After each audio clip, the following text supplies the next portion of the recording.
The JCA recently put out a new report looking at audience behavior and trends for the fall of 2025 into 2026. Why don't we go ahead, crack it open, take a look, see what it says, especially when it applies to ticketing. My name is Ahmed. This is ticketing_tech. Again, welcome back to another episode of ticketing_tech.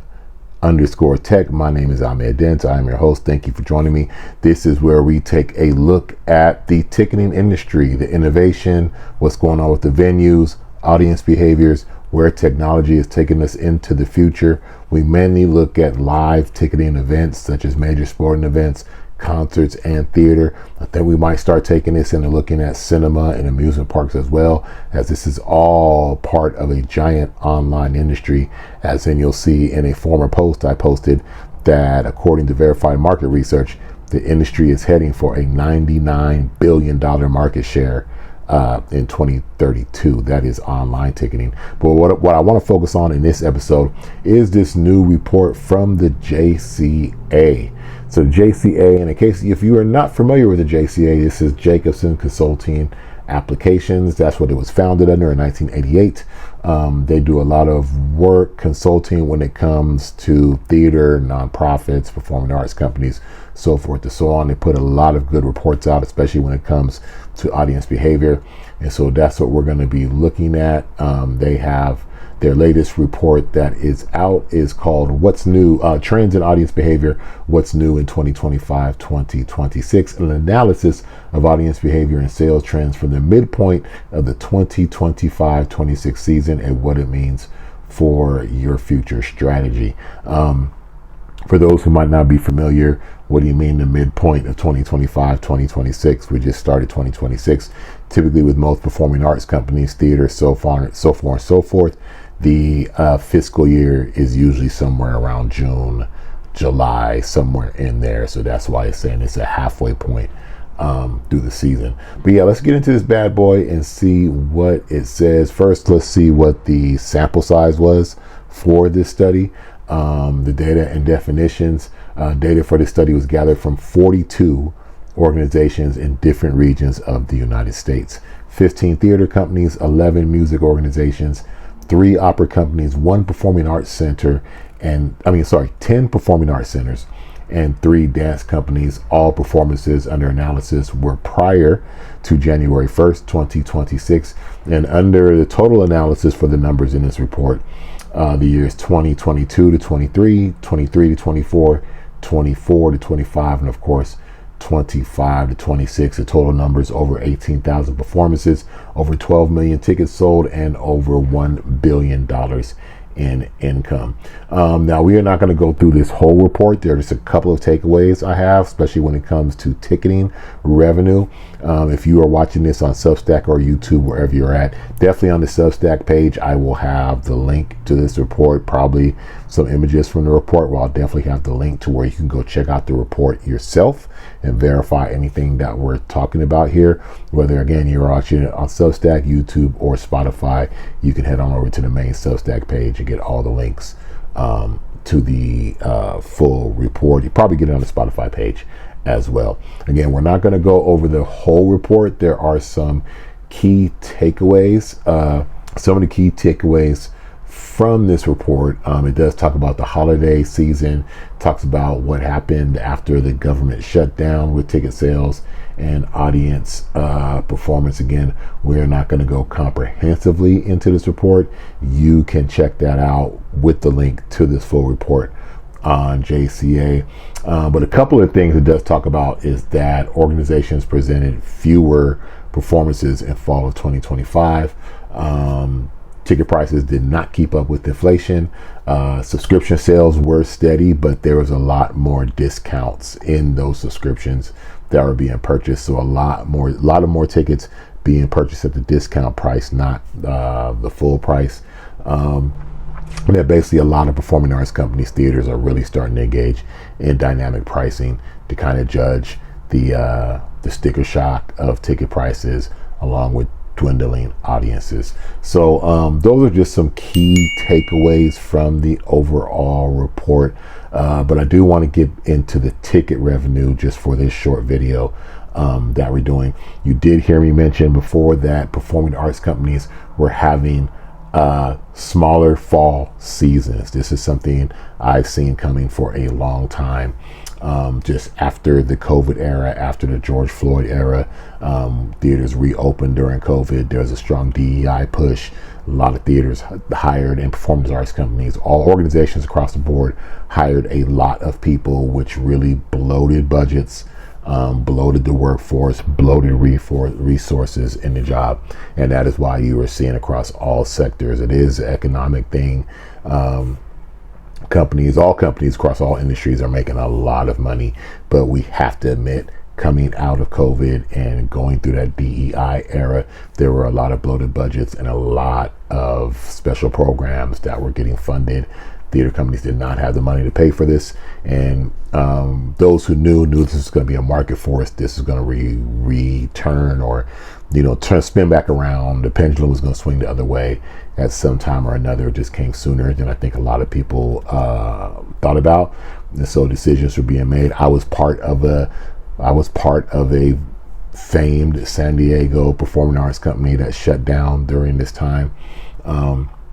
So the realization started setting in that the funding wasn't going to be the same it was, and so theater companies were going to have to make a decision about what do they do. Do they keep putting on the number of performances they do? Do they start having shortened seasons?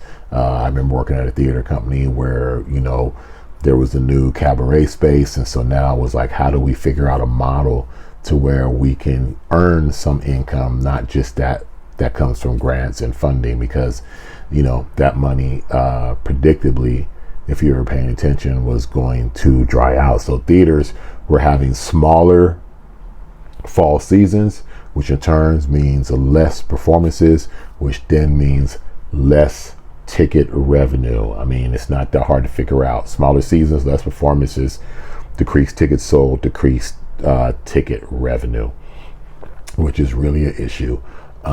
More theater companies, for a while people were in denial, but people were really talking about how do we now try to figure out how to get more earned income. The grant money is not there as it was. It's not just for political reasons. You have an older class that has been kind of sustaining the arts ever since the early 30s and 20s. That money is drying out, that money is dying out, and even those who are inheriting that money is a new world, and there are different places to put their money, such as in startups and tech and AI and all of these other industries that are coming online now as technology increases. So funding for the arts is just bound to be less. And that was a realization that you could see coming. I remember speaking at the Old Globe back in 2024 for Melanated Meetups, and was trying to explain to the audience who I think thought a lot of the stuff I was saying was funny, and some of it I was putting in some funny ways, but it was all grounded in reality that what we're going through right now was what was coming, which was a rearrangement of the world political and economic order, which is always going to affect all the funding that trickles down to the arts, and that's where we're at. And so now is how do theater companies try to figure out a way to make more money? Now you might be saying, well, Ahmed, you're always talking about how profitable the ticketing industry is. Yes, the ticketing industry as a whole, when it comes to concerts and sports and major events and cinema and these things, yes, the whole ticketing industry as a whole, especially being driven by sports and music, it's gangbusters. It's making more money than it ever has. Again, $99 billion projection for 2032. But as we're going to see in this report, dance companies, theaters, and performance arts companies saw the largest decreases from fall of 2024. And if we look across all the metrics, whether it's performances, tickets sold, ticket income, especially through all of those sample years, we're going from 2022 all the way to 2025, the drop is almost double digits in each category. Again, performances, tickets sold, total ticket income. Like it's predictable, it's seen, it's understanding. If you're looking at the whole, if you're looking at everything as a whole, if you're looking at the history of the arts as a whole, if you're looking at where we've been over the last 10 years as a nation as a whole, it's kind of easy to see. I will admit, I have some vision that maybe most didn't, only because I've worked in so many departments over the last 15 to 20 years when it came to the input of money and how money is accumulated in the arts. I've worked in ticketing primarily. I've been on the IT side. I've been on the managing director side. I've been on the fund development side. So I have the knowledge to know how the sausage is made, for lack of a better metaphor, but also you could see it coming through economic forces. You could see what was happening socially, that this was going to go this way. And you're seeing now, as we look at different performing arts companies, the money is going a different way, which is why this channel is called Ticketing_Tech, because there's more tech moving into every space. Every ticketing system is being upgraded to a cloud server or being absorbed by another ticketing company. But also, as we move forward, there's with more technology, there's a greater need for security and how we hold our mobile tickets in our devices or on online apps, as many performing arts companies and sports agencies have their own apps where their own tickets are being held, and you need an EID to get these tickets. These are all part of a greater push towards a greater societal push for just for a total online presence. I don't think there's anything that's going to stop it. We paint it as evil, but I don't know how humans move forward, right? And we see that in the performing arts. We see that in the ticketing industry, that everything is moving towards an online presence because everything is online, which means increased security, which means increased biometrics, all types of things. That's a conversation for another podcast. But anyway, again, we are looking at ticketing income down for theaters, performing arts companies, and some dance companies. Again, this is predictable as you're trying to figure out how to put a product on stage with so many actors, but you're going to have to lessen seasons, less performances, because just the funding is not there until you figure out a way to actually get some income from earned income from ticket sales. With that being said, kind of my segue into music, the report found that music organizations and opera companies saw growth from fall of 2024, and if you're looking at that again, that metric, almost everything total tick is almost up from 5% to double digits. And so we are seeing that music is running the world. Music and sports for this particular application. We're talking about music and opera. It's kind of leading into what the greater picture is looking like for the online marketplace.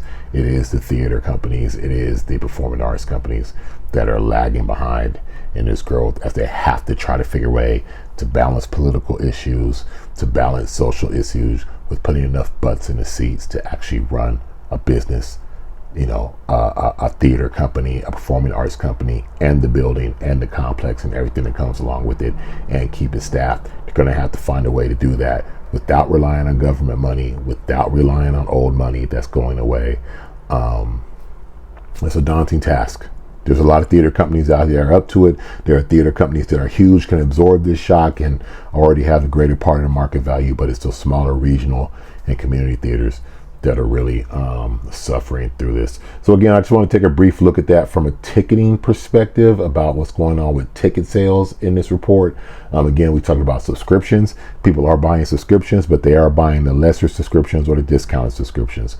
And subscriptions are usually for theater companies, performing arts companies, things as such. So yeah, that's where we're at. Again, I will link this article for the JCA in the description page for this video, whether it's on Substack, Spotify,